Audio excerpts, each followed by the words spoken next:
તમારે કોમે નહીં લે કે તમે મારી ભાગડી પાડી કો હવે દાખી વચ્ચી તાણી મને લાગાજો આગળ જો ઘૂમતે લાગાજો લાગાલો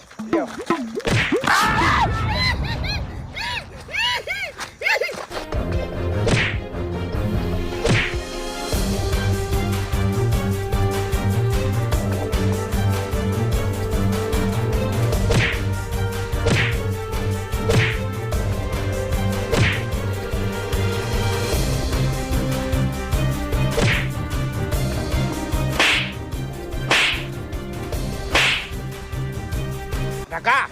ઉગાડો થઈને જાય હો વાયથી તમે કહું હવે તમારા જેવો માઇકાંગલાની બીક નહીં લાગતી લે મને દશમન નો તમને ખબર કેમ નહીં પડતી લ્યા એ તો આ ભાડે ગાડી લઈને આયા છો બરાબર અને અમે તમે વાકે